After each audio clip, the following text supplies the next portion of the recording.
नाम क्या आपका? शोभित भारद्वाज। सोनी जी, क्या मतलब हुआ पूरा मामला बताएं। मैं वाइफ को 4 अगस्त 2025 को डिलीवरी के लिए सरकारी हॉस्पिटल दीनदयाल उपाध्याय गया था, रामगढ़ रोड पर। वहाँ पर एक आशा के द्वारा पहले तो मुझे भड़काया गया कि यहाँ उसने मतलब डॉक्टर ने, सरकारी डॉक्टर ने बोला कि ऑपरेशन होगा वाइफ का।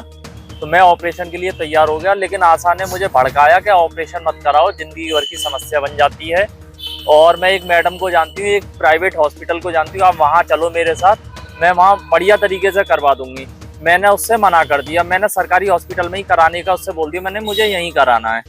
फिर मैं किसी काम से अपने घर आया हूँ। घर आने के बाद उस आशा ने मेरी वाइफ को अकेला देखा कि मेरी वाइफ अब अकेली है। उन्होंने फिर मेरी वाइफ को मैनिपुलेट किया है वहाँ जाके, और बोला कि मेरी भैया से बात हो गई है, मैं आपके हस्बैंड ने मुझे बोल दिया। मेरी वाइफ को ऐसा बोला उसने झूठ, और मेरी वाइफ को साथ लेकर वो लॉर्ड कृष्णा हॉस्पिटल क्वारसी चौराहे पर लेकर पहुंच गई।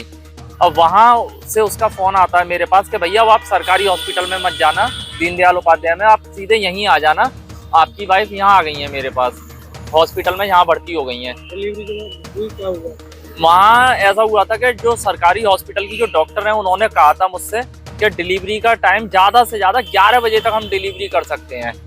मैंने ठीक है आप कर देना।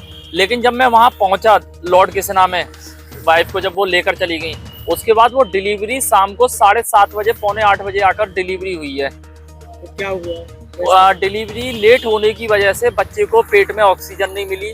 ऑक्सीजन ना मिलने की वजह से क्या कहते हैं, बच्चा पूरा नीला पड़ चुका था। और डिलीवरी कराने का प्रॉमिस किया था एमबीबीएस डॉक्टर द्वारा, जो कि डिलीवरी कराएगी बीएमएस डॉक्टर और दवाई शॉप जो होती है हॉस्पिटल की, उनके लड़कों द्वारा,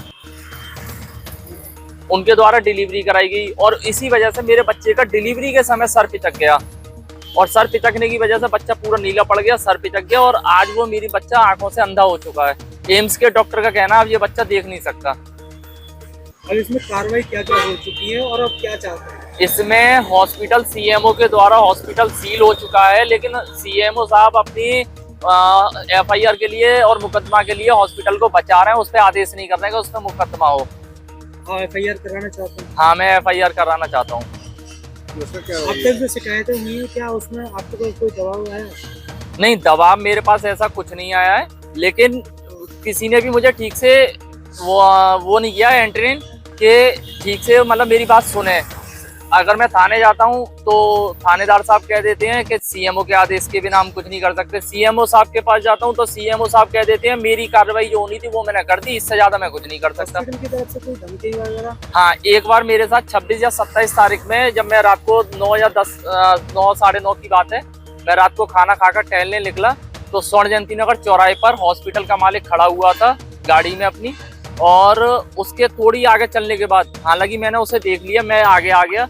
थोड़ी देर बाद एक लड़का मेरे पास आता है कि भाई तू अपनी कंप्लेंट वापस ले ले वरना तेरे लिए दिक्कत हो जाएगी, ऐसे धमकी देके मुझे बोलता है। कौन से थाने से? क्वारसी। अब जो है इसकी शिकायत कहाँ कर चुके हैं? मैं थाने में 18 अगस्त को शिकायत कर चुका 2025। इसके बाद मैंने एसएसपी ऑफिस में भी शिकायत करी है 26 दिसंबर को। इसके बाद मैंने सीएम पोर्टल पर भी डाला है 8 जनवरी को, और अब मैं आपके सामने हूँ। इस पर अभी तक कोई कार्रवाई नहीं हुई है। लेकिन